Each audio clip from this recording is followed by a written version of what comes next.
Caleb Turner woke before the alarm because fathers like him rarely trusted small machines with important things. At 4:43 in the morning, in a two-bedroom apartment above a laundromat on the south side of Atlanta, he opened his eyes to the low hum of dryers beneath the floorboards and the soft breathing of his twin girls in the next room. Maya always slept curled into herself, one hand under her cheek. Sophie slept like she was falling from a cloud, blankets kicked to the floor, one sock missing, hair everywhere. Caleb stood there for a moment in the doorway, 6'2" in an old t-shirt, shoulders heavy from yesterday's work and already bracing for today's, and let the sight of them steady him. Then he moved quietly. Coffee first. Black, no sugar. Lunch is next.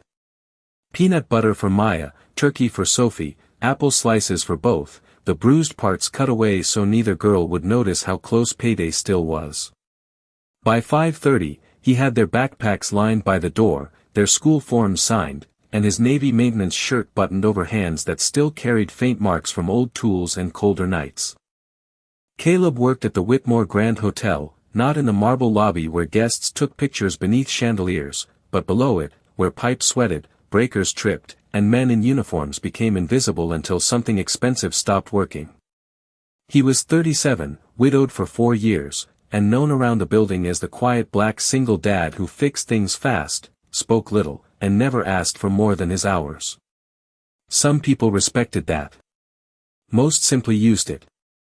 That Friday evening, Mrs. Ruth Ellis, the neighbor who usually watched the twins after school, called with a fever in her voice and an apology Caleb could hear before she said it. He looked at the girls coloring at the kitchen table, then at the hotel schedule on his phone. Emergency coverage. Private event floor. Double rate. Money he needed. Medicine for Sophie's allergies. A field trip fee Maya had folded into her backpack 3 days ago without asking twice. So he packed crayons, 2 juice boxes, a thrift store storybook, and the small cupcake Sophie had insisted on buying from the discount shelf because, she said, it looked lonely. By sunset, rain had turned the hotel driveway into a sheet of black glass. Luxury cars slid beneath the awning. Valets ran with umbrellas. Caleb entered through the service door with Maya and Sophie close behind him, their backpacks bouncing, their matching yellow raincoats bright against the gray walls of the employee corridor.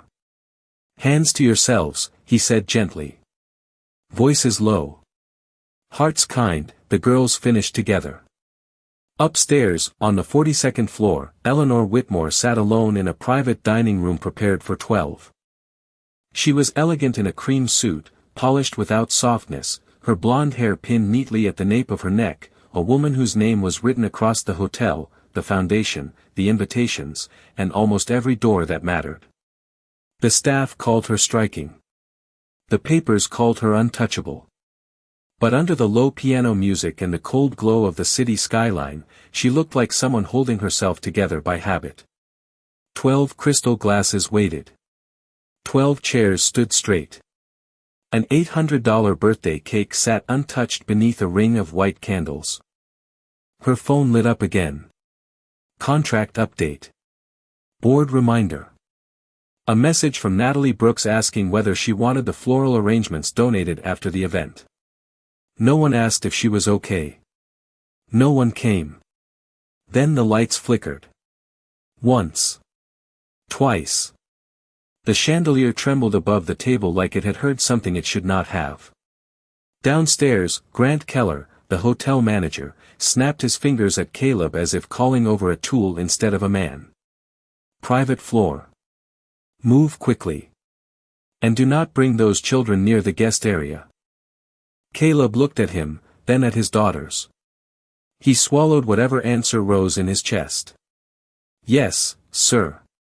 He left Maya and Sophie on a bench outside the service hall with crayons and the lonely cupcake between them, then stepped into the private dining room carrying his old toolbox. Eleanor barely looked up at first. She saw the uniform. The worn work boots. The careful way he kept his eyes on the light panel instead of on her loneliness. How long, she asked, voice smooth and cold. Few minutes, ma'am. His calm irritated her more than delay would have. Something about him did not bend the way people usually bent around her. While Caleb removed the panel, Maya peeked through the cracked door. She saw the cake. The empty chairs. The beautiful white woman sitting alone with her hands folded like she was waiting for a verdict. Sophie saw it too, and her small face changed. The child saw what everyone else missed. Before Caleb could turn, before Grant could stop them, the twins stood just outside the doorway and began to sing softly. Not loud. Not perfect. Just two little voices trying to rescue a birthday from silence. Eleanor froze. Caleb's hand stilled inside the wall. Grant's face went pale with anger. The last note barely survived the room. Then Eleanor turned, her eyes sharp with a pain none of them understood yet. Who allowed children up here? She asked. Grant stepped forward at once. Mr. Turner ignored direct instructions, Ms. Whitmore. I'll handle it. Caleb closed the panel slowly, stood, and moved in front of his daughters without raising his voice. My mistake, ma'am. Not theirs. Maya clutched Sophie's sleeve. Sophie looked at the cake, then at Eleanor, and placed the small cupcake on the edge of the nearest service table. Birthdays are supposed to have wishes, she whispered. The room went still. Eleanor stared at the bent little candle stuck in the frosting, and for the first time all night, the cold expression on her face cracked just enough for Caleb to notice. Before we go deeper into what he discovered that day, tell us where you're watching from and do not forget to subscribe, because what happened next changed the way everyone looked at him. Caleb reached for the cupcake to remove it, not wanting his daughter's kindness punished any further. But Eleanor lifted one hand. Wait, she said, almost too softly to hear. Her eyes had fallen to something on the cupcake wrapper, a small blue sticker from the discount bakery across town. Her breath caught. Caleb saw it. So did Maya. And then Eleanor whispered a name no one in that room expected her to say. Benjamin. The name left Eleanor Whitmore's mouth so quietly that even Grant Keller, standing 3 feet away with irritation still arranged across his face, did not understand what he had heard. Caleb Turner did. Not because he knew the name, but because he knew the sound. Grief had a tone. It made the strongest people speak like they were afraid the air might break. Eleanor stared at the cupcake wrapper as if the small blue sticker had opened a door she had spent 6 years keeping locked. It was from a little bakery on Cascade Avenue, the kind of place most guests at the Whitmore Grand would never notice from the back seat of their black cars. Caleb knew it because it sat 2 blocks from his girls' school, wedged between a barbershop and a pharmacy, always smelling like vanilla, coffee, and rain-soaked cardboard. Sophie had picked the cupcake from a clearance tray near the register. $1.29. A little crooked. A little sad. Sweet enough for a child to believe it deserved saving. Eleanor looked at Sophie, then Maya, then Caleb. Her face had not softened exactly. It had changed in a smaller way, a more dangerous way, like a frozen lake giving one quiet warning before the ice shifted. Where did you get this? She asked. Caleb kept one hand lightly in front of his daughters, not pushing them back, just reminding the room that he stood between them and anything unkind. Bakery on Cascade, ma'am. My daughter chose it. Sophie lowered her eyes. It looked like nobody wanted it. Something moved behind Eleanor's polished expression. Not tears. Not yet. She was too practiced for that. But Caleb saw her fingers tighten around the edge of the tablecloth. He had seen mothers do that at school offices, hospital counters, grocery stores, anywhere life asked them to remain composed while something inside them fell apart. Grant cleared his throat, eager to pull the moment back into rules and consequences. Ms. Whitmore, I apologize. This floor was supposed to remain private. I will have security escort them down and remove Mr. Turner from the event schedule immediately. The word remove landed harder than it needed to. Maya's shoulders rose. Caleb felt it without looking. He did not argue. Men like Caleb learned early that anger, even justified anger, was often counted against them before the first sentence was finished. So he folded the screwdriver back into his toolbox, slow and careful, and let his voice stay level. The lights are stable now. My girls and I will head back downstairs. Eleanor did not answer him at first. Her gaze stayed on the cupcake. The bent candle leaned slightly to the left, blue wax chipped near the base. It should have been nothing. A cheap thing on an expensive table. But the room seemed to rearrange itself around it. The crystal glasses looked colder. The white roses looked too arranged. The untouched cake suddenly seemed less like celebration and more like evidence. Caleb turned to Maya and Sophie. Say good night. Maya whispered, Good night, ma'am. Sophie hesitated. Her small hand still hovered near the service table, as if leaving the cupcake behind felt like abandoning it twice. I am sorry if we made you sad, she said. Eleanor blinked. The sentence reached her before she could defend against it. Caleb gently touched Sophie's shoulder. Come on, baby. They were almost at the door when Eleanor spoke again. Mr. Turner.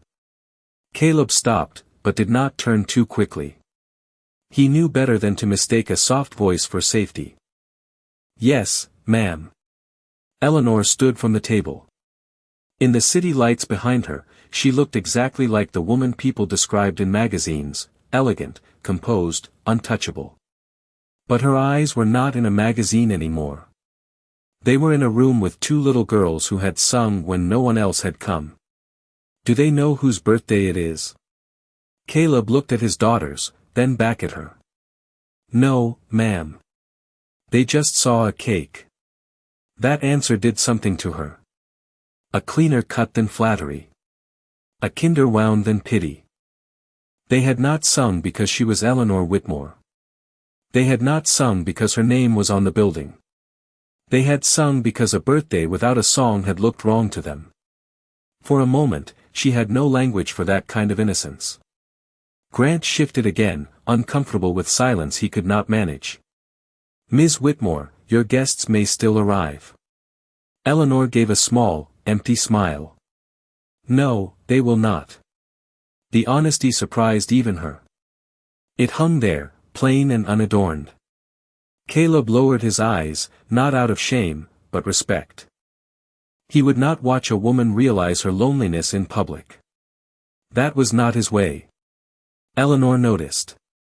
She had spent years around men who stared too long at weakness, who measured it, used it, waited for it to become useful. Caleb Turner looked away. And somehow that made her feel more seen than if he had held her gaze. You can go, she said, but the coldness had drained from it. Caleb nodded once. Good night, Ms. Whitmore. He guided Maya and Sophie into the service hallway, the toolbox heavy in his hand, the girls quiet beside him.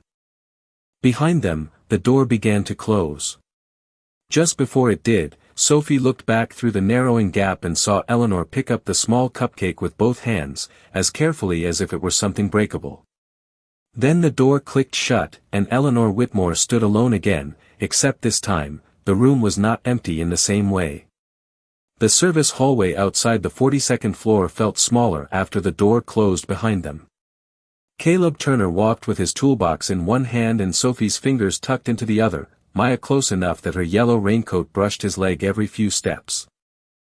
None of them spoke until the elevator doors opened to the staff level, where the air changed from expensive perfume and white roses to warm metal, dish soap, coffee grounds, and the steady breath of a hotel working below its own shine. Caleb preferred this part of the building.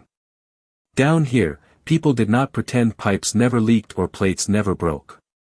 Down here, if something went wrong, somebody picked up a wrench, a mop, a tray, a broom, and handled it. Still, he felt the girls watching him. Children had a way of reading silence before adults knew they were speaking it. Daddy, Maya said at last, her voice small beside the hum of the freight elevator. Are you in trouble?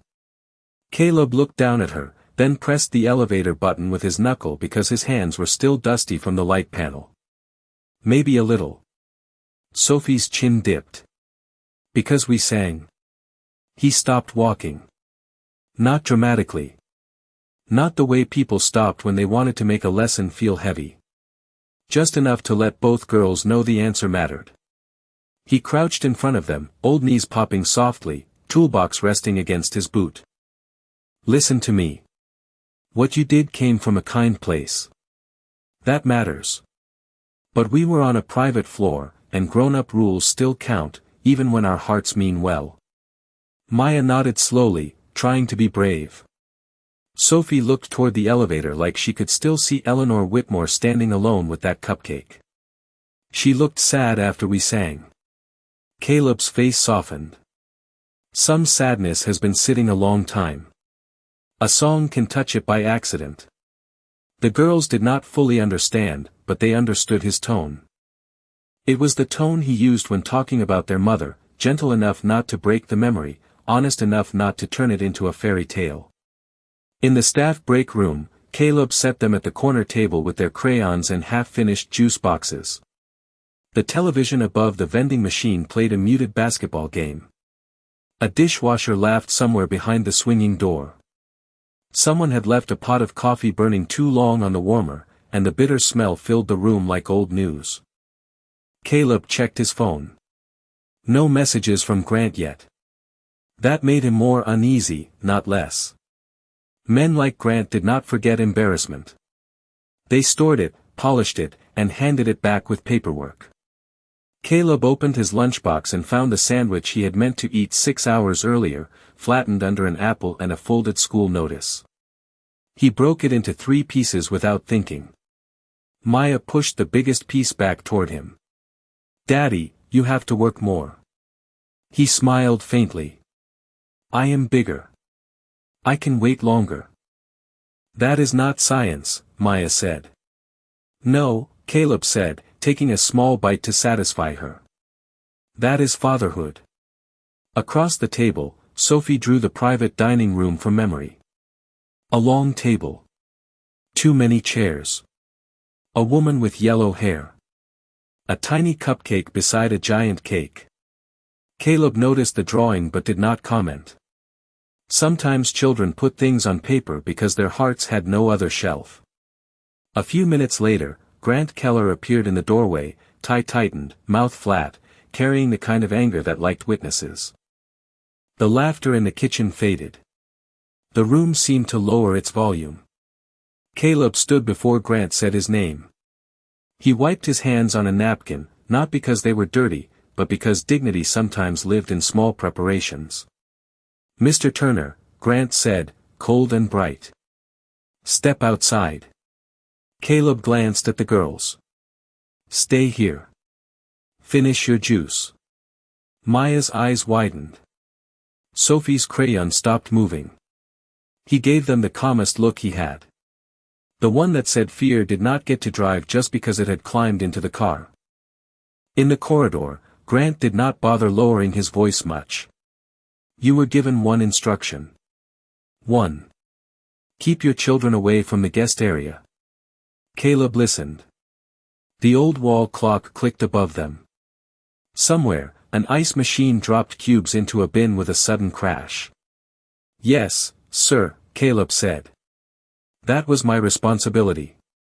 Grant blinked, irritated by the absence of argument. That little scene could have humiliated Ms. Whitmore.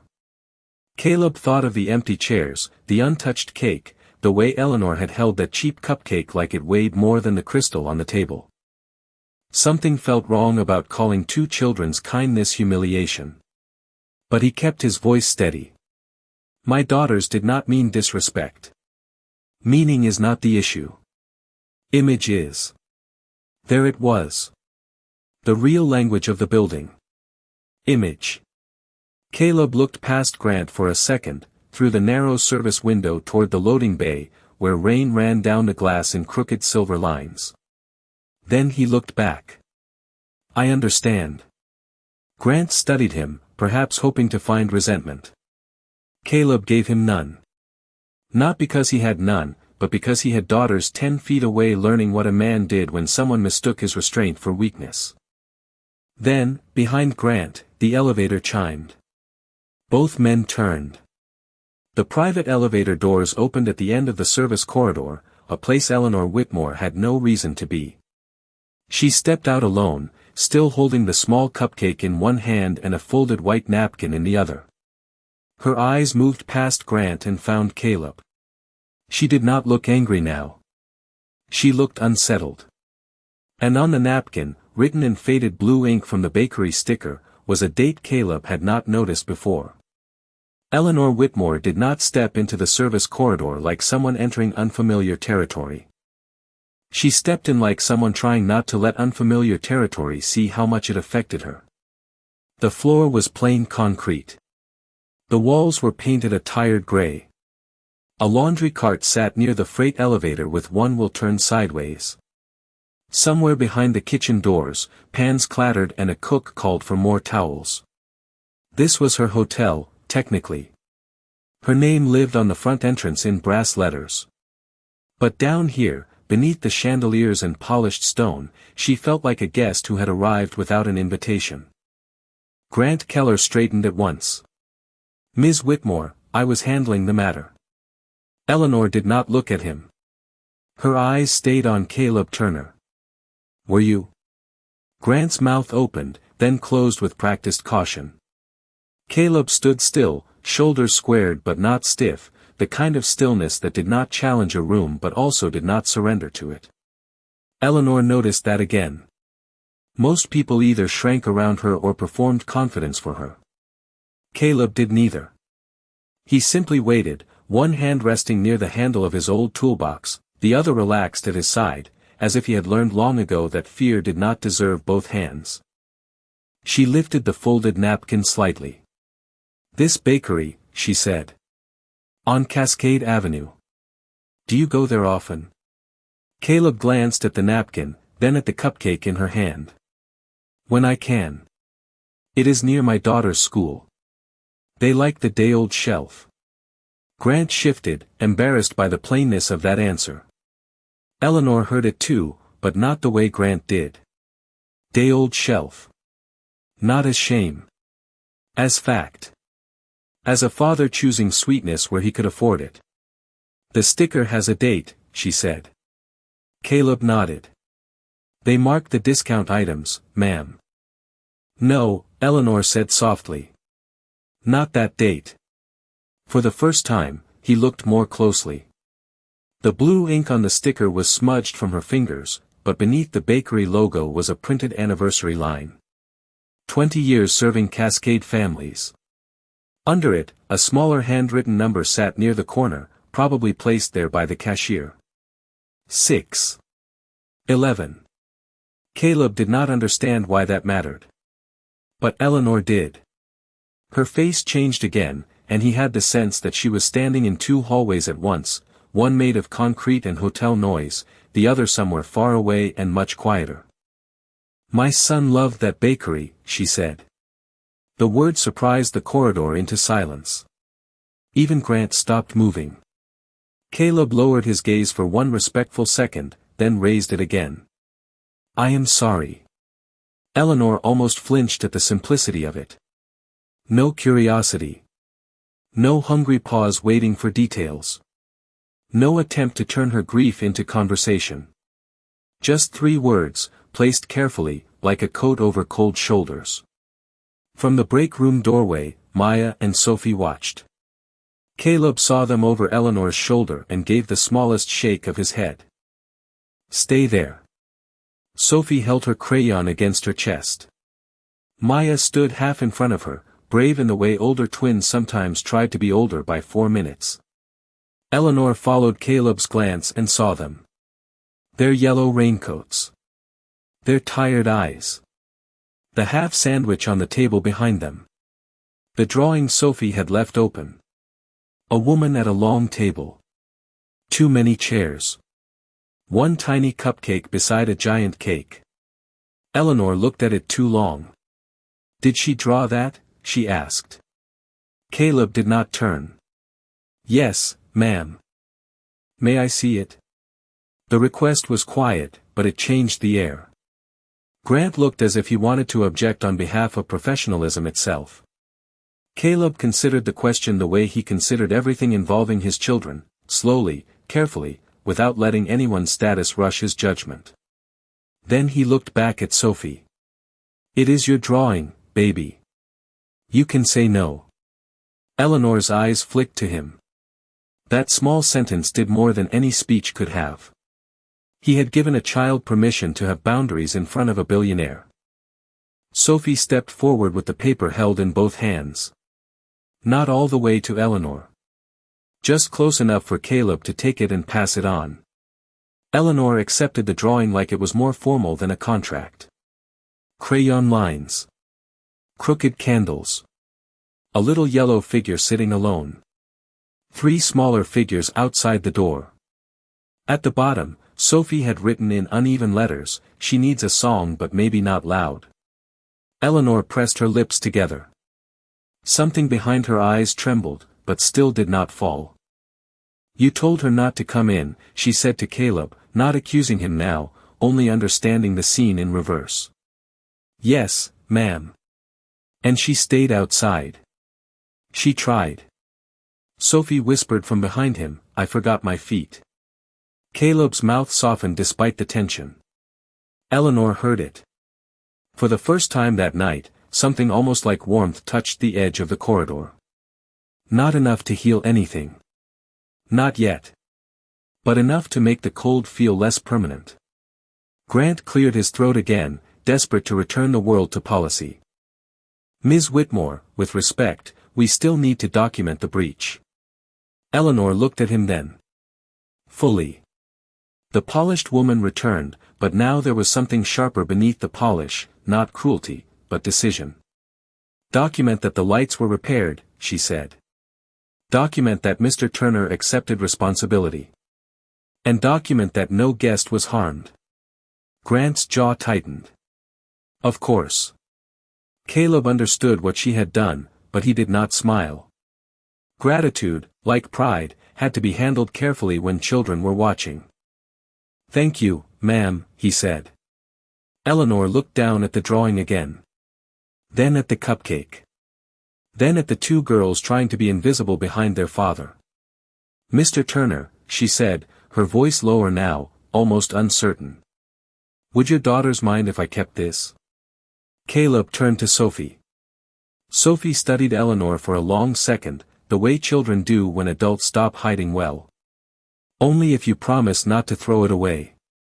Eleanor swallowed. "I promise." That should have ended the moment. Caleb should have taken his girls back to the break room. Eleanor should have returned upstairs to the room with the untouched cake. But as she folded the drawing with care, a small corner of the paper turned over, revealing something Sophie had drawn on the back without anyone noticing, a little boy holding a cupcake beside the lonely woman. Eleanor went perfectly still. The back of the drawing held Eleanor longer than the front had. A small boy, sketched in brown crayon with a round face and uneven hair, stood beside the lonely woman. He was holding a cupcake in one hand and a balloon in the other, smiling the way children smile on paper because they have not learned how complicated sadness can become. Eleanor did not ask Sophie why she drew him. She already knew the answer children give when grown-ups demand logic from mercy. Because he looked like he belonged there. The corridor noise thinned around her. The clatter from the kitchen softened. The buzz of the overhead lights grew distant. Caleb watched the change without stepping into it. He had seen grief pull people away from the present like an undertow. His own grief had done that after his wife passed, dragging him from grocery aisles, school pickup lines, quiet Sunday mornings, anywhere a memory decided to stand in front of him. So he did not rush Eleanor. He did not fill the silence. He only placed himself slightly between the moment and the world, giving her the privacy a public hallway could barely offer. Grant Keller did not understand that kind of protection. To him, silence was inefficiency. Emotion was a delay. He checked his watch, then his tablet, then the empty stretch of corridor as if someone important might appear and blame him for the softness spreading through his hotel. "Ms. Whitmore," he said carefully, "I can have this sent upstairs with the rest of the event items." Eleanor's fingers tightened around the paper. "No, one word. Quiet. Final." Grant stopped.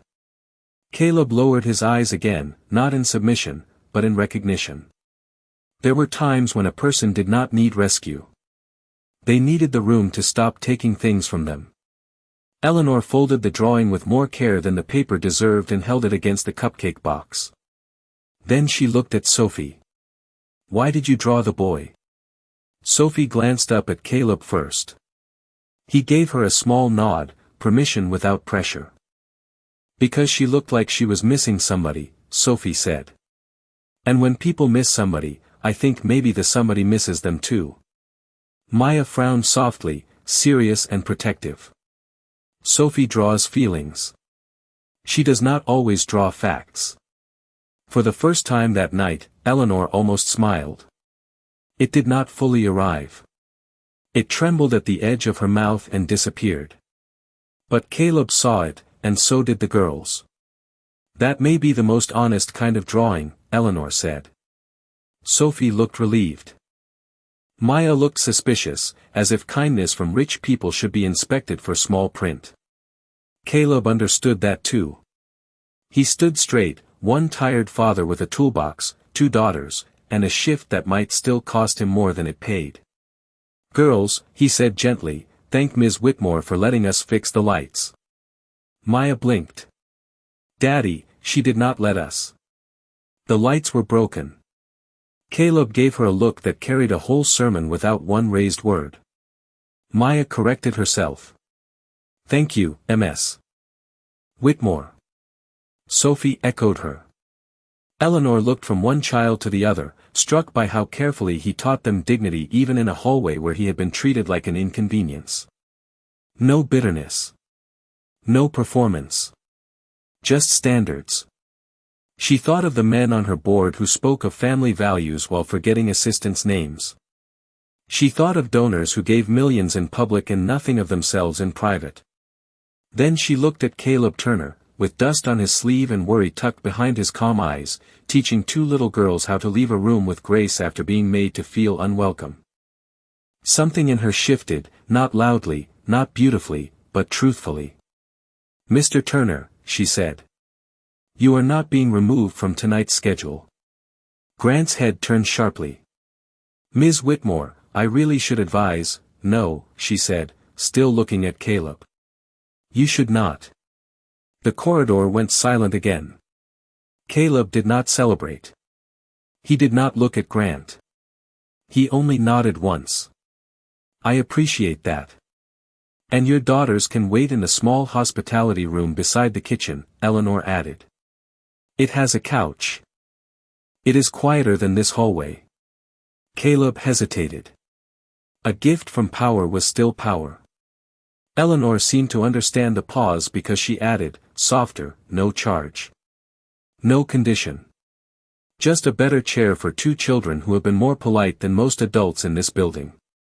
Caleb studied her for a second. Not distrustfully. Carefully. Then he turned to the girls. "Would that help?" Maya nodded. Sophie whispered, "Does it have paper?" Eleanor looked down at the folded drawing in her hand. "I can find some."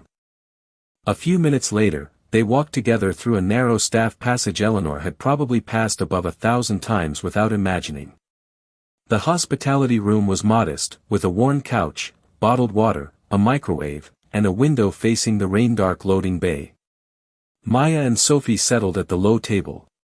Caleb placed his lunchbox beside them and checked the latch twice, fatherhood making ritual out of small safety. Eleanor stood in the doorway, watching him kneel to tie Sophie's loose shoelace, then smooth Maya's raincoat collar with the back of his hand. She was not watching romance. She was watching steadiness. The kind that did not announce itself. The kind a child leaned on without knowing its name. Caleb rose and picked up his toolbox. "I should finish checking the panel upstairs." Eleanor nodded, but her eyes drifted once more to the drawing on the table, where Sophie had already begun another picture. This time, the lonely woman was not sitting at the big table. She was standing in a doorway, holding a cupcake, while three figures waited in the light below. Eleanor inhaled quietly. Caleb noticed, but said nothing. He had no idea that one child's drawing had just reached a room in her heart no one on her board, no guest at her party, and no fortune in her name had been able to enter. Caleb Turner returned to the 42nd floor with his toolbox in one hand and Eleanor Whitmore walking 3 steps behind him, close enough to be present but far enough to let him remain the man doing his job. The private dining room had not changed, and somehow that made it worse. The 12 chairs still waited with perfect posture. The city still glittered beyond the glass like it had never learned how to be lonely. The untouched cake sat beneath its white candles, too expensive to look sad and yet sad all the same. Caleb crossed to the wall panel without comment. He had learned long ago that some rooms carried pain the way old houses carried drafts. You did not announce it. You found where the cold entered and did what you could. Eleanor stood near the table, the folded drawing tucked carefully inside her clutch, the little cupcake placed beside her unused plate. She watched Caleb remove the panel again, his movements patient and precise. The old toolbox creaked open on the carpet, revealing pliers, tape, a voltage tester, a small flashlight and a folded school permission slip tucked into the inner tray. There was nothing impressive about it in the way wealthy people usually measured impressive things. No shine. No brand new case. Just tools that had been used, cared for, and returned to their places by hands that understood consequence. Your daughters are very polite, Eleanor said. Caleb did not look away from the wires. They have their moments. You raised them well. His fingers paused for less than a second. Compliments about his girls reached him deeper than compliments about himself. Their mother started the work, he said. I am trying to keep up. Eleanor absorbed that quietly. The sentence carried more weight than he put on it. I am sorry, she said. He nodded once, still focused on the panel. Thank you. She expected more. Most people offered grief like an invitation to compare wounds. Caleb did not. He let the words stand where they were and kept working, which somehow made her apology feel safer than it usually did. The chandelier flickered again, softer this time, a brief shiver of light across the glassware. Caleb leaned closer, eyes narrowing. There it is. What? Loose neutral connection. Not dangerous if corrected now, but it could have kept cutting power all night. Eleanor looked at the chandelier, then at the table. That would have been fitting. Caleb glanced back, not enough to stare, just enough to hear what she had really said. Sometimes things flicker before they go dark, he said. Give somebody a chance to fix them. Eleanor looked at him then. The words were practical. Maybe he meant only the wiring. Maybe he did not. That was the trouble with quiet men. Their simplest sentences made room for meanings they never forced on anyone. Downstairs, in the hospitality room, Maya and Sophie had found fresh paper, just as Eleanor promised. Sophie drew with her whole body, tongue pressed to the corner of her mouth, while Maya arranged crayons by color and importance. Natalie Brooks, Eleanor's assistant, appeared at the doorway holding a tablet and a tired professional smile. She had come looking for her employer and found 2 little girls coloring beside a maintenance man's lunchbox. Are you supposed to be in here? Natalie asked, not unkindly but automatically. Maya looked up. Ms. Whitmore said we could. Natalie blinked at the name. Sophie held up a drawing before fear could ruin the room. Do you know if she likes purple? Natalie stepped inside slowly. On the page was Eleanor standing under a chandelier, but the light above her was purple and gold instead of cold white. Around her were empty chairs, but Sophie had begun filling them with stars. Natalie's expression shifted. She had worked for Eleanor for 5 years. She had scheduled charity galas, board retreats, legal meetings, memorial donations, and birthday dinners that became business obligations. She had never seen a child draw her employer as someone waiting to be found. "I think," Natalie said carefully, "she used to like blue." Sophie nodded like this was important information. "Then I will give her blue too." Back upstairs, Caleb finished tightening the connection and replaced the panel. The chandelier steadied. Warm light settled across the room, less harsh now, touching the cake, the roses, the cupcake, and Eleanor's face with a gentleness the decorators had failed to create. "All set," he said. Eleanor looked around the room. For a moment, the fixed light only made the emptiness clearer. Caleb closed his toolbox. "Would you like me to call someone from banquet to clear the table?" "No," she said quickly. Then softer, "Not yet." Caleb nodded. He knew that tone. It meant a person was not ready to let go of the evidence, even if the evidence hurt. He moved toward the door, but Eleanor spoke before he reached it. "Mr. Turner." He stopped. "Yes, ma'am." She looked at the cupcake again, then at the large cake no one had touched. "Do your daughters like chocolate?" Caleb's expression stayed careful. "Most children do." "That is not what I asked." A faint line of humor, almost invisible, touched her voice. Caleb noticed it and allowed himself the smallest smile. "Yes, ma'am. They do." Eleanor walked to the birthday cake, picked up the silver serving knife, and hesitated as if the simple act required courage she had not used in years. Caleb did not move. He did not help. He understood somehow that this was not about cake. Eleanor lowered the knife toward the frosting, then stopped just before it touched. Her hand trembled once. "Not much." "Enough." And from the open doorway behind them, Sophie's small voice floated in from the corridor where Natalie had just brought the girls upstairs. "Daddy," she whispered, "why is Miss Eleanor afraid of her own birthday cake?" Sophie's question did not sound rude. That was what made it impossible to dismiss. It came out soft, honest, and worried, the way a child might ask why rain followed a funeral or why grown-ups smiled when their eyes looked tired. Eleanor Whitmore stood with the silver knife hovering above the cake, her hand still caught in that small tremble she had hoped no one would notice. Caleb Turner noticed. He always noticed what people tried to hide, because fatherhood had trained his eyes for quiet distress, a fever before it rose, a lie before it became fear, a child pretending not to need new shoes. He turned slightly toward Sophie, not embarrassed, not angry. "Just careful. Baby," he said, "some questions need gentler timing." Sophie's cheeks flushed. Maya reached for her sister's hand, squeezing it as if she could pull the words back into both of them. "I am sorry," Sophie whispered. Eleanor set the knife down beside the cake. The sound was small, silver touching porcelain, but it carried across the room. Natalie Brooks froze near the doorway with a stack of fresh coloring paper. Grant Keller, who had followed at a distance because control was hard for him to release, looked ready to step in. Eleanor lifted one hand without looking at him. He stopped. She kept her eyes on Sophie.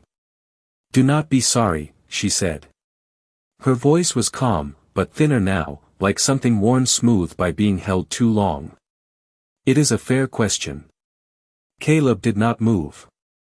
He wanted to gather his daughters and leave before the room asked more of them than children should give. But Eleanor's face had changed again. Not broken. Not open. Just tired of carrying the same locked door everywhere she went. "I had a little boy," Eleanor said. The words entered the room slowly. Maya's fingers tightened around Sophie's. Caleb lowered his gaze, giving the confession space. His name was Benjamin. Eleanor looked at the cake, not at them. He loved birthdays. Not just his. Everyone's. He believed candles were tiny promises. Sophie listened with her whole face. Maya listened with suspicion fading into solemn care. Caleb felt something in his chest shift, not surprise exactly, but recognition. A parent talking about a child in past tense carried a pain no amount of wealth could soften. Every year, Eleanor continued, he would ask for a cupcake from that bakery on Cascade. Not because it was fancy. Because the owner used to put extra sprinkles on his when he said please. A faint smile touched her mouth and vanished before it became safe. The last birthday we celebrated together, he dropped blue frosting on my white coat and told me it made me look less serious. No one laughed.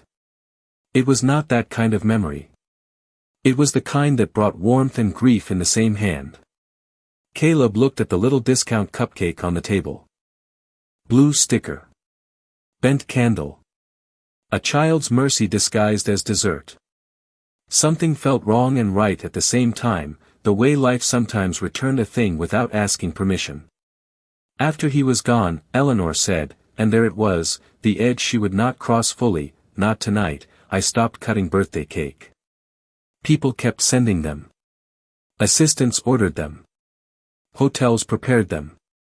Guests smiled around them. But I could not put a knife through something he used to love.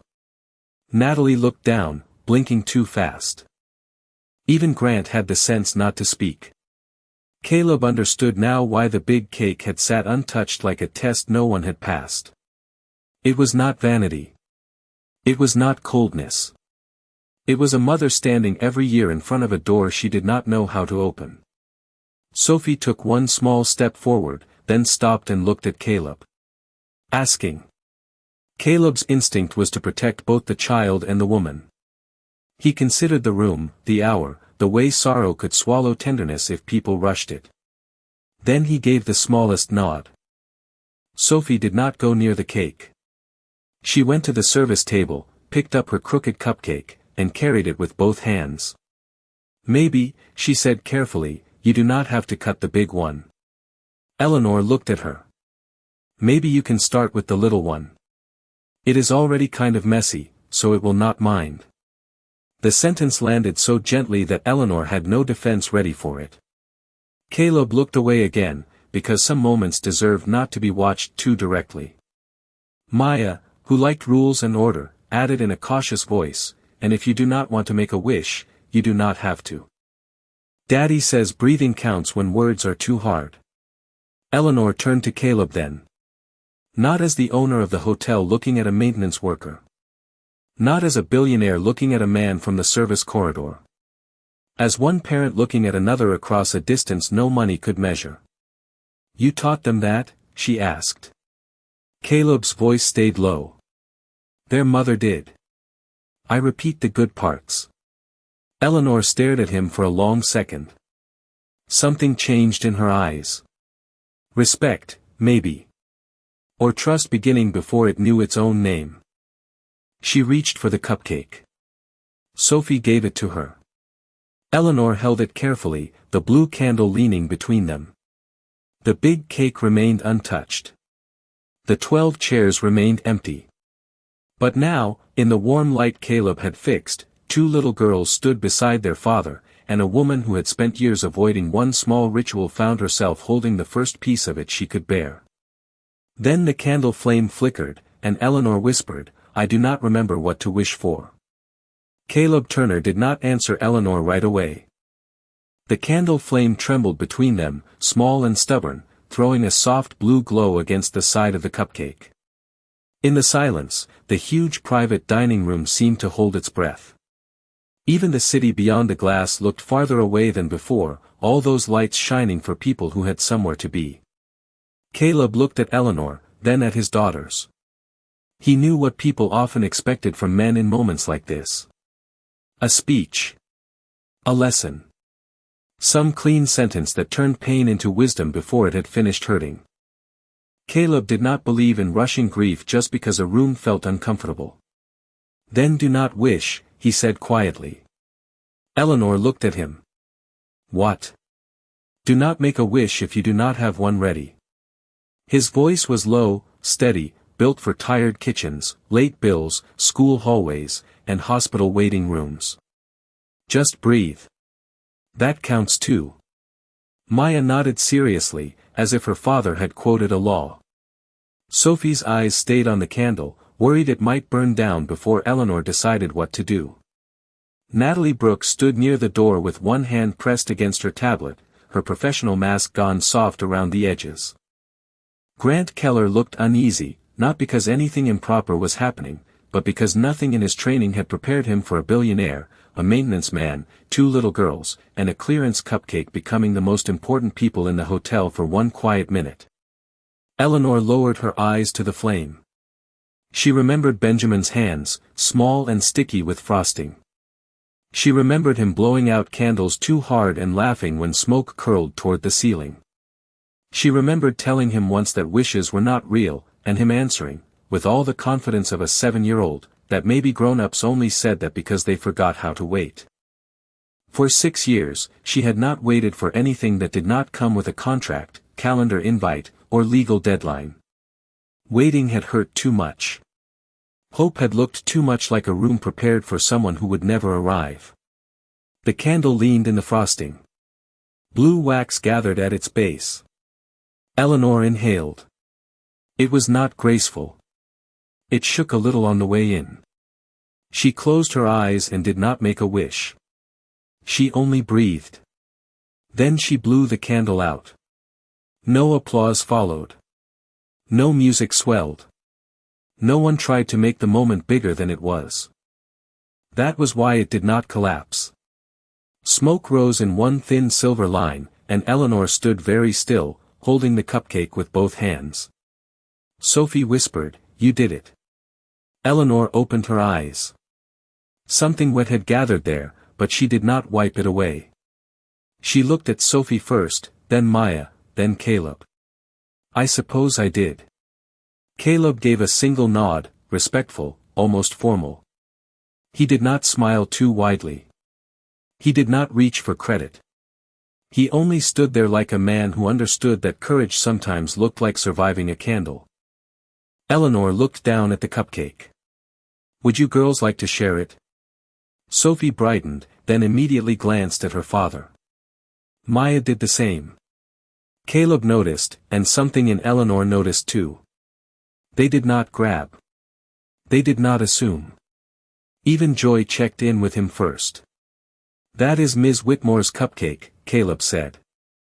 "She gets to decide." Eleanor's expression shifted. "I am deciding." She reached for a dessert knife, then paused. The big silver knife beside the large cake looked too formal, too sharp in meaning, too much like all the years she had avoided. Caleb seemed to understand without being told. He picked up a small plastic knife from the children's supply tray Natalie had brought and set it gently on the table, closer to Eleanor but not in her hand. "This might be easier," he said. Eleanor looked at the plastic knife. Then at him. A simple kindness. No performance. No pity. She took it. The cupcake crumbled slightly when she cut it into 4 uneven pieces. One for Maya. One for Sophie. One for Caleb, though he tried to refuse with a small shake of his head. Eleanor saw it and said, "Please." The word carried no command this time. Only request. Caleb accepted the smallest piece. Eleanor kept the last piece for herself. The frosting was too sweet, the cake a little dry from sitting out, the wrapper sticking to the bottom. It was not elegant. It was not worthy of a hotel magazine. It was real. Sophie licked frosting from her thumb, then caught herself and looked embarrassed. Eleanor almost smiled again, fuller this time. Maya inspected her piece and said, "It tastes better than it looked." Caleb closed his eyes briefly, as if asking the ceiling for patience. Eleanor let out a sound so soft it took everyone a second to realize it was a laugh. Not a practiced laugh for donors. Not a polite laugh for board members. A human one. Small. Rusty. Surprised to exist. Caleb looked at her then, and for the first time, Eleanor did not feel studied or judged. She felt witnessed. The difference unsettled her more than judgment would have. The room changed after that. Not completely. The 12 chairs were still empty. The large cake still waited untouched. Benjamin was still gone. But the air had loosened. A child's drawing lay beside a folded napkin. A cheap cupcake had become communion. And Caleb Turner, who had entered the room to fix a flickering chandelier, found himself standing inside a different kind of repair, one no toolbox could claim. Then Natalie's tablet chimed. She glanced down out of habit, and her face tightened. Eleanor noticed. "What is it?" Natalie hesitated. "It is the board, Ms. Whitmore.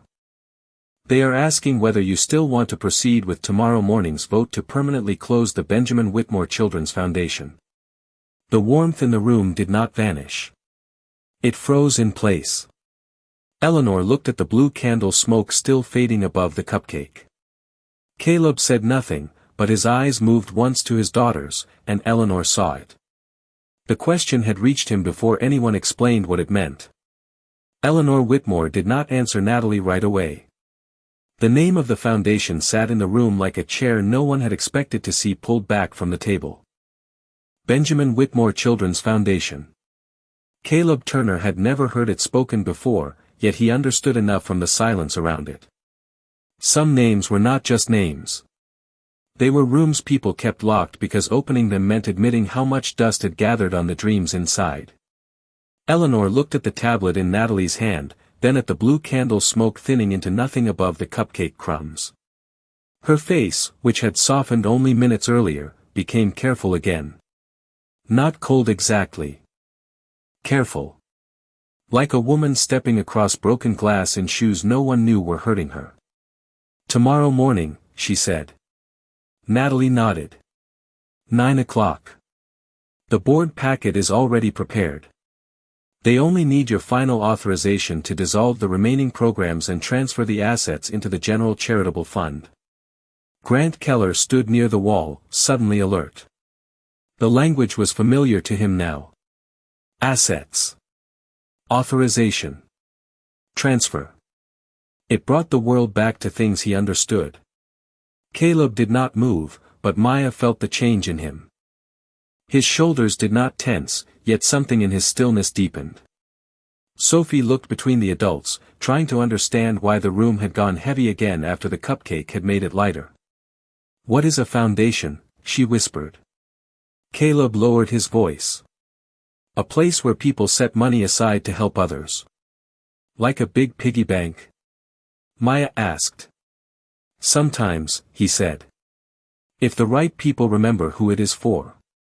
Eleanor heard him. She was not sure whether he meant for her to, but the words landed anyway. Not sharp. Not accusing. Worse than that. True. She turned toward him slowly. "It was built for children," she said, almost as if explaining it to herself. "After Benjamin got sick, I wanted families to have places to breathe. Quiet rooms in hospitals. Birthday funds for children in long-term care. School supplies for parents who were too tired to fill out another form." Her voice thinned at the end. For a while, it worked. Caleb listened without interrupting. He had the rare discipline of letting a person finish being honest. "What happened?" Maya asked before Caleb could stop her. "Maya," he said gently. Eleanor shook her head. "It is all right." She looked at the giant cake, then beyond it, into a year none of them could see. "I happened. I stopped going to meetings. I stopped reading letters. I signed whatever they placed in front of me because every envelope had his name on it." Natalie's eyes lowered. She knew this part. Maybe too well. "The board said it would be kinder to close it," Eleanor continued. "Cleaner. More efficient." Caleb almost looked at Grant when she said efficient, but he did not. Eleanor noticed that restraint too. It was becoming impossible not to notice him. His judgment did not perform itself, yet it filled the room more completely than other men's speeches. Sophie looked down at the last crumbs on her napkin. "But if it helps kids, why close it? No one answered quickly. That was how Caleb knew the question had found the center of the room.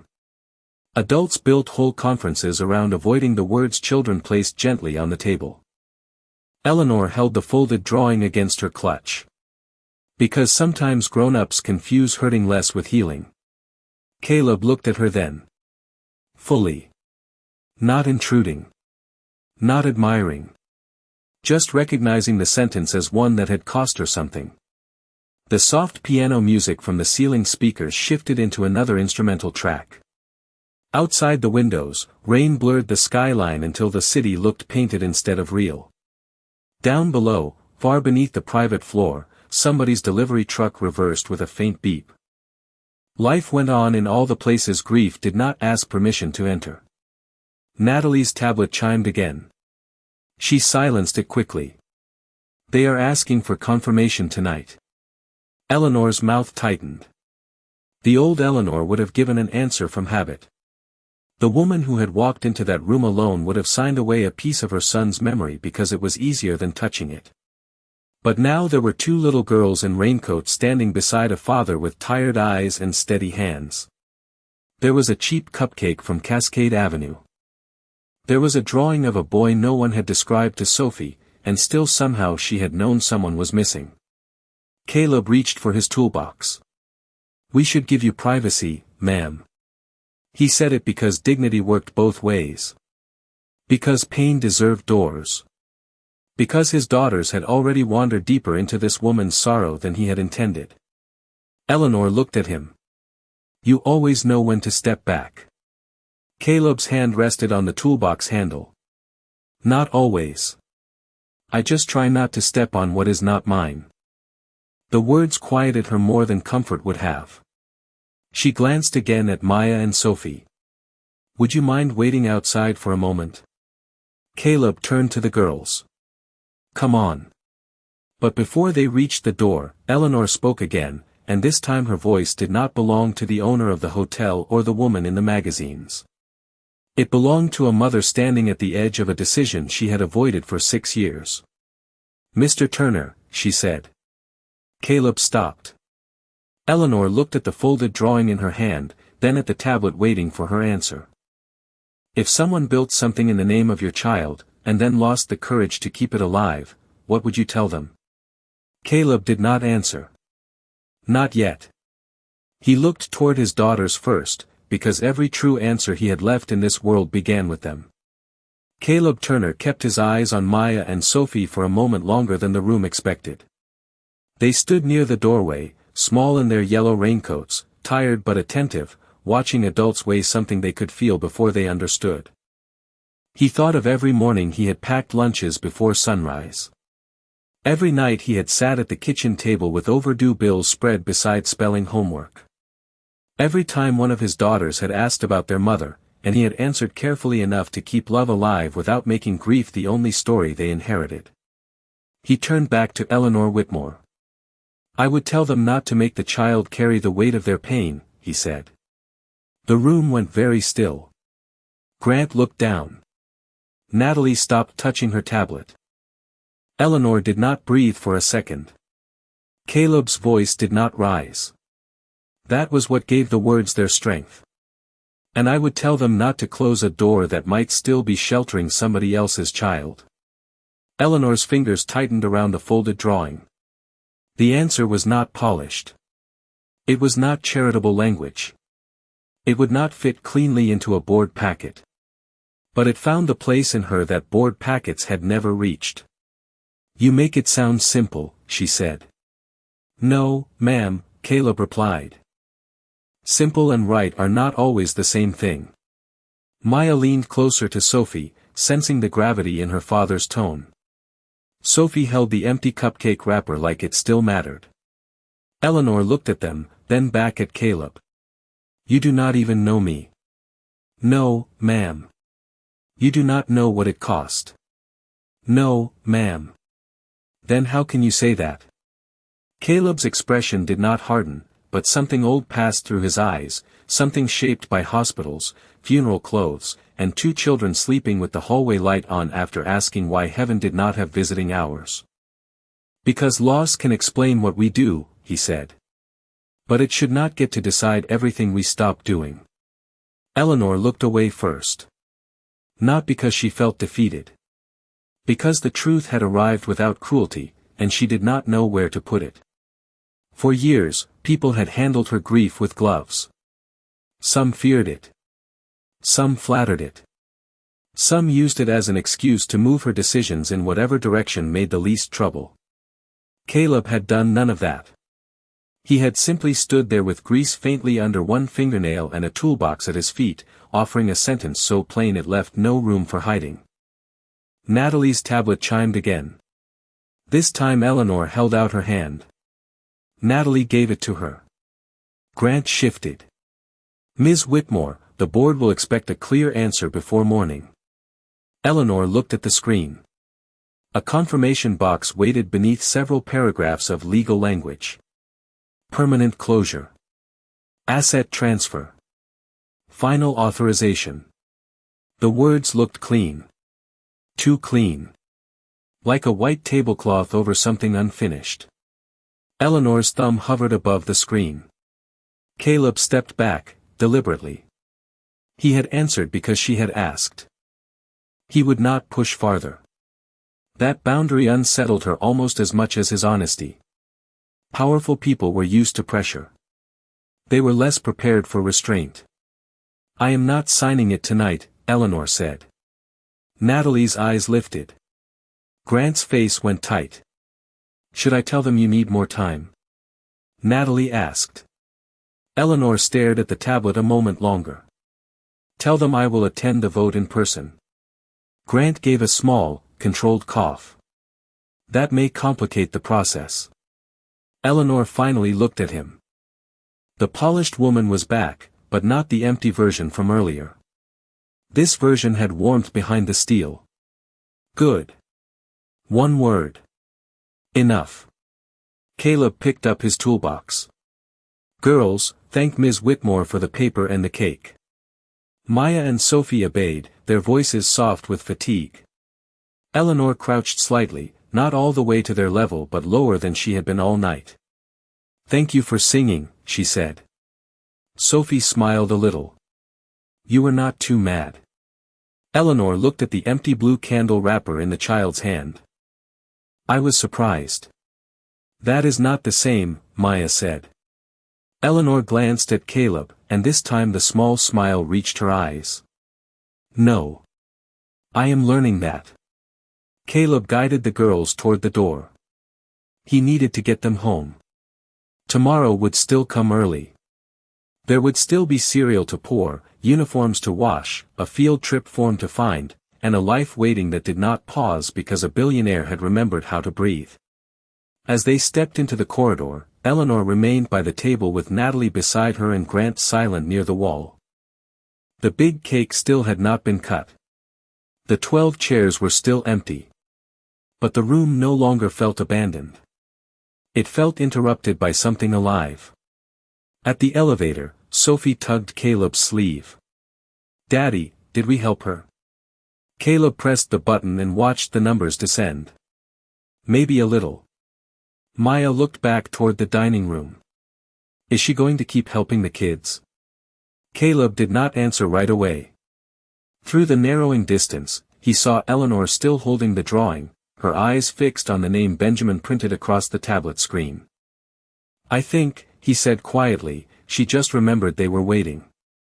Behind them, Eleanor opened an old folder Natalie had pulled from the foundation files, and the first page showed a photograph of Benjamin holding a cupcake outside the same Cascade bakery, with one handwritten line beneath it that made her hand cover her mouth. The handwritten line beneath Benjamin's photograph was small, uneven, and unmistakably alive. Mommy says some kids do not get birthday cake, so when I grow up, I am going to give them mine. Eleanor Whitmore read it once. Then again. Then a third time, because grief had a strange way of making simple words impossible to hold. The photograph showed Benjamin at 7 years old outside the Cascade bakery, blue frosting on his mouth, one hand gripping a cupcake, the other raised in a half wave toward whoever had taken the picture. Eleanor remembered that day in pieces, the summer heat pressing against the sidewalk, the bakery owner laughing behind the counter, Benjamin insisting they buy 2 extra cupcakes for children he had never met because fairness, to him, had always been a practical thing. Not a slogan. Not a gala theme. A thing you did before the frosting melted. Natalie Brooks stood beside her, quiet enough to be kind. Grant Keller had left the room after realizing there was no policy strong enough to compete with memory. The private dining room felt different without him in it. Less managed. More honest. Eleanor touched the edge of the page, but not the photo itself. "I forgot he said that," she whispered. Natalie's voice softened. "You wrote it down the same day." It was in the original foundation packet. Eleanor looked at the thick folder spread across the table.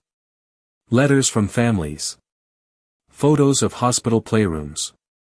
Receipts for school backpacks. Thank you cards with crooked handwriting. All of it had been sitting somewhere in storage while she sat in boardrooms pretending closure was the same as peace.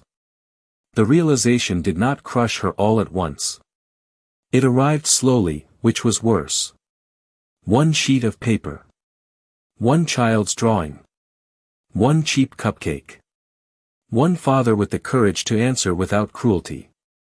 Downstairs, Caleb Turner moved through the staff corridor with Maya and Sophie, unaware that his name had become part of a conversation he had never asked to join. The girls were almost asleep on their feet now. Maya leaned against his left side.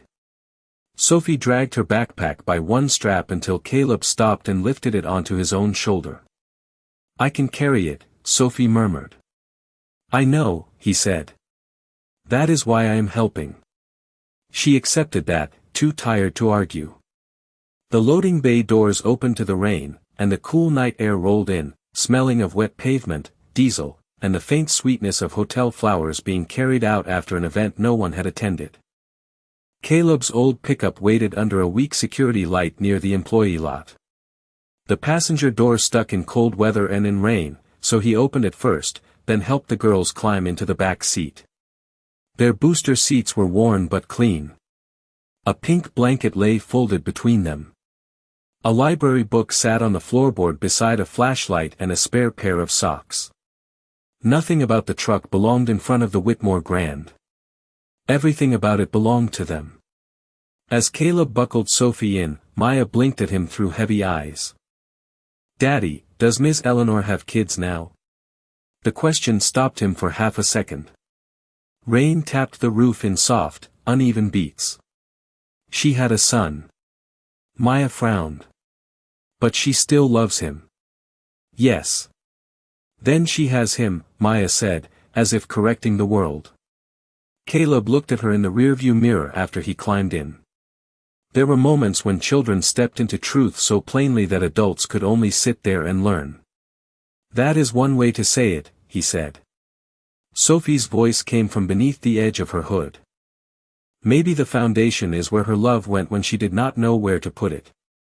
Caleb did not start the engine immediately. The windshield blurred the hotel lights into gold streaks. He thought about Eleanor standing in that room with the cupcake, about the way she had asked him what he would tell someone who had lost courage. He had answered honestly. Maybe too honestly. But he did not regret it. His girls had to know that kindness did not mean silence when something mattered. Upstairs, Eleanor turned another page and found a letter from a mother in Savannah whose daughter had received a birthday party during treatment. The letter was dated 4 years ago. 4 years. Eleanor had not read it. Someone else had opened it, filed it, summarized it, and moved on. Her throat tightened. "How many?" she asked. Natalie understood. "How many letters?" Eleanor nodded. Natalie hesitated. "Hundreds." The word landed harder than accusation. Hundreds of children. Hundreds of parents. Hundreds of small moments carrying Benjamin's name while Eleanor hid from the sound of it. She looked toward the door Caleb and his daughters had walked through. "Find Mr. Turner's employee file," she said. Natalie looked up. "Tonight?" "Yes." Then Eleanor paused, hearing how that sounded, hearing the old command inside the new feeling. She corrected herself. No. Not to use against him. I want to know where to send a thank you note. Natalie's expression warmed just a little. I can do that. Eleanor looked back at Benjamin's photograph. The boy in the picture was still smiling with blue frosting on his mouth, still believing a cupcake could become a promise if someone gave it away in time. Down in the employee lot, Caleb's truck engine turned over on the second try. As he pulled out into the rain, the girls finally drifted off behind him, their faces softened by sleep. He had no idea that upstairs, under the warm chandelier light he had repaired, Eleanor Whitmore had just opened the first folder she had been afraid to touch for 6 years. And beside Benjamin's photograph, she placed Sophie's drawing, carefully, as if two children who had never met had somehow finished the same sentence. Morning came gray and wet, the kind of Atlanta morning that made the streets shine like they were still deciding whether to wake up. Caleb Turner had slept 4 hours, maybe less, but his kitchen was already moving before 7. The coffee maker hissed on the counter. Maya stood on a chair in mismatched socks, trying to pour cereal without spilling. Sophie sat at the table with her chin in her hand, drawing a blue candle on the corner of her homework sheet. Caleb buttoned his cleanest work shirt while checking the weather, the school lunch balance, and the time all at once.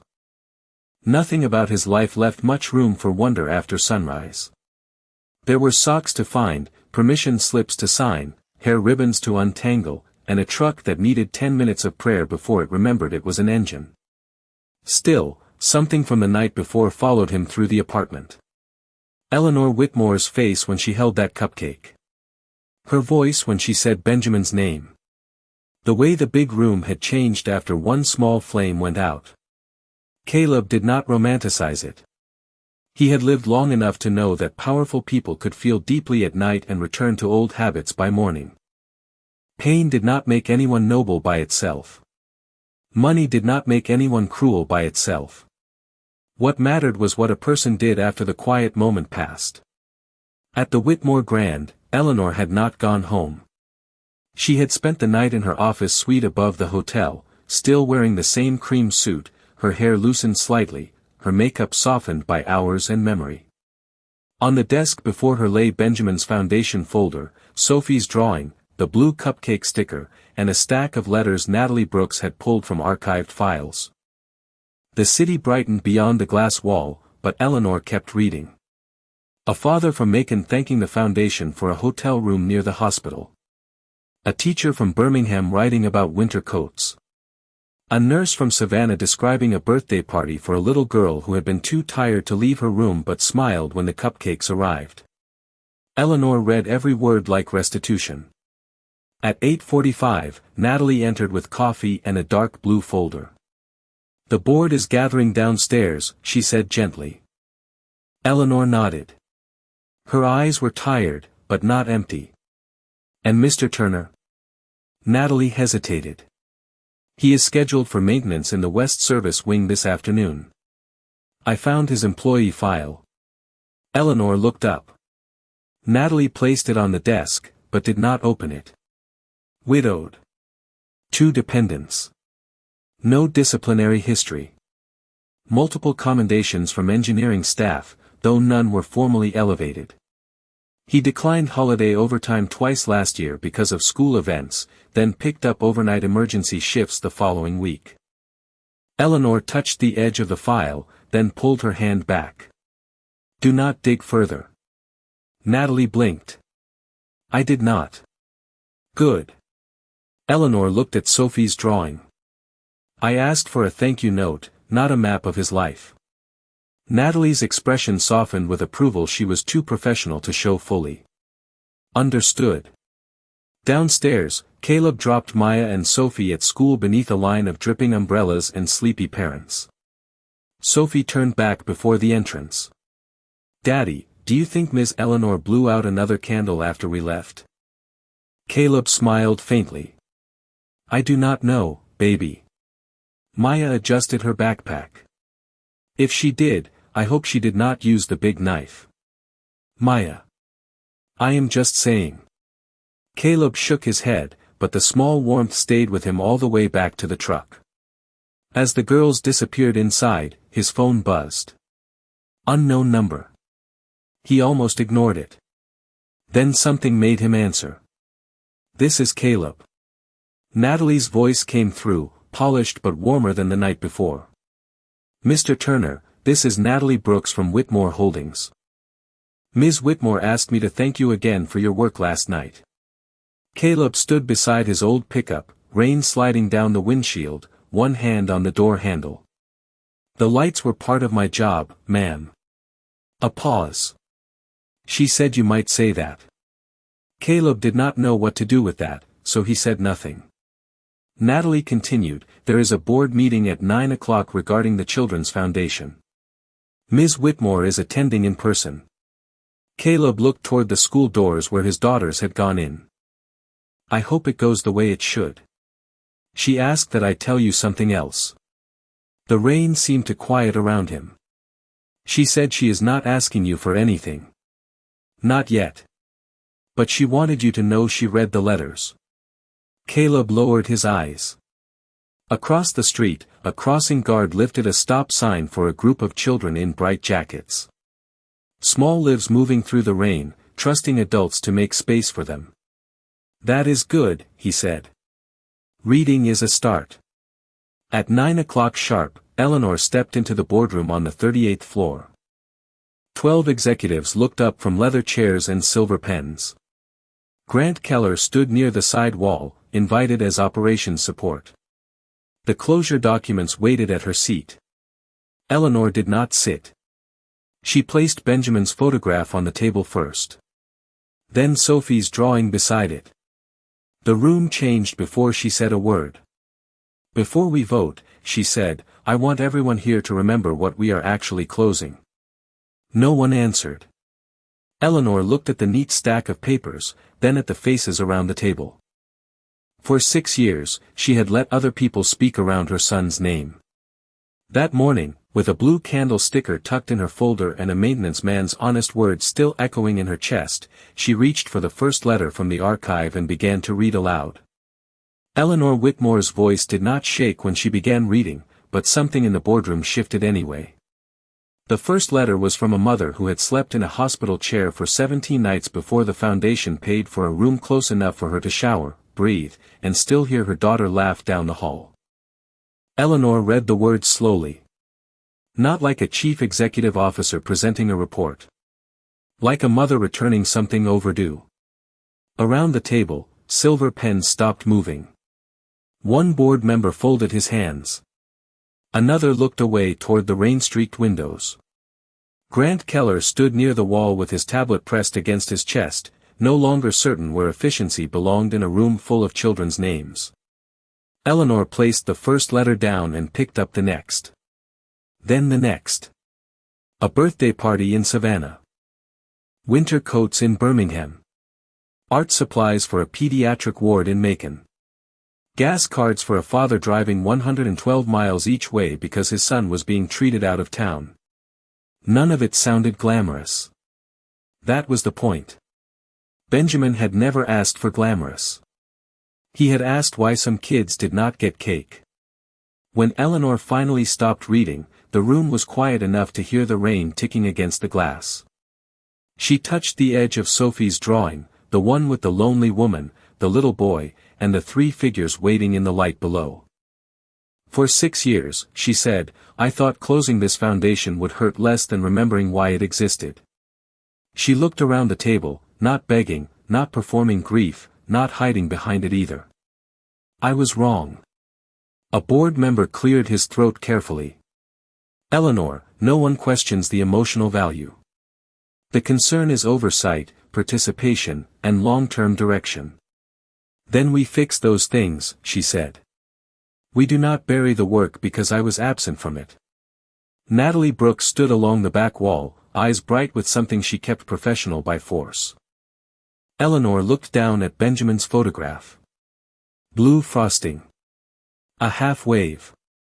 A promise too innocent to survive without grown-ups protecting it. The vote to close is withdrawn, Eleanor said. Effective immediately. A murmur moved through the room. Not resistance exactly. Adjustment. The sound powerful people make when a decision becomes human before it becomes convenient. Eleanor continued before anyone could soften her resolve with language. The foundation will reopen with a new advisory program. Not just executives. Parents. Teachers. Nurses. People who understand what help looks like before it becomes a press release. Grant looked up then, startled by a world where the service corridor might have a voice. Eleanor noticed, and for the first time, his discomfort did not trouble her. It clarified things. At 3:20 that afternoon, Caleb Turner was replacing a faulty pump in the West Service wing when Natalie found him. His sleeves were rolled to the forearms. A wrench rested in his hand. The air smelled of damp concrete and machine oil. He looked up, cautious but polite. "Ms. Brooks." "Mr. Turner," she said. "Ms. Whitmore would like to speak with you, if you have a moment." Caleb glanced at the pump, then at the clock. School pickup was in 40 minutes. Natalie followed his eyes. "She knows you have to leave soon." That mattered more than she realized. He wiped his hands on a rag and followed her, not to the private dining room this time, but to a small conference room near the employee offices. Eleanor stood by the window with Benjamin's folder on the table, Sophie's drawing placed carefully on top. She had changed into a dark blue suit, simpler than the night before, her hair tied back, her face tired but steady. Caleb stopped just inside the door. "Ma'am." "Mr. Turner." For a second, neither spoke. There was no chandelier here, no cake, no audience, only the hum of the building around them. Eleanor gestured toward the folder. "The board vote is withdrawn. The foundation stays open." Caleb nodded once, slow and sincere. "That is good news." "It is a beginning," she said. He heard the difference. Good news was clean. Beginnings required work. Eleanor folded her hands, then unfolded them. It was the first truly nervous thing he had seen her do. "I want to ask you something, but I need to say it correctly." Caleb waited. That was becoming his gift to her, though neither of them would have named it yet. "I do not want to pay you for kindness," she said. "I understand now that would insult what your daughters gave me. And what you protected." Caleb's expression remained calm, but his eyes softened at the mention of Maya and Sophie. "They gave what they had. So did you." He did not answer. Eleanor looked at the drawing. "I am rebuilding the foundation's advisory board. I need parents who know what it means to stretch one sandwich into 3 pieces and still teach children not to grab. I need someone who knows when help feels like dignity and when it feels like pity." Caleb's hand tightened slightly around the rag.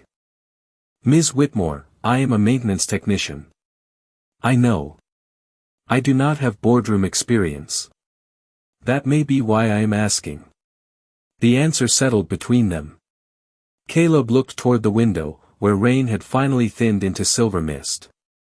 He thought of Maya and Sophie at school, of bills on the fridge, of his wife's photograph on the bedroom dresser, of every child waiting in some hospital room while adults discussed budgets under polished lights. "I cannot be anybody's symbol," he said quietly.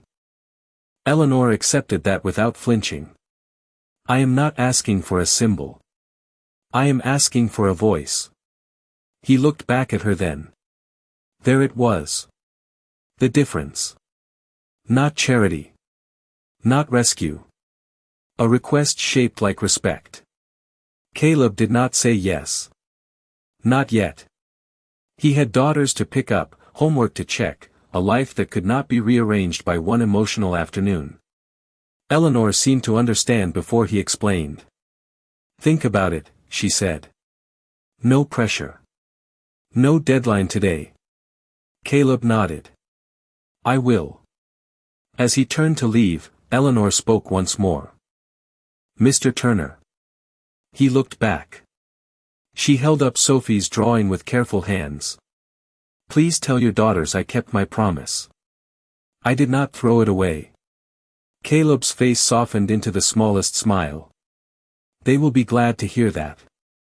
In the school pickup line 20 minutes later, Maya and Sophie climbed into the old truck, bringing the smell of crayons, raincoats, and cafeteria pizza with them.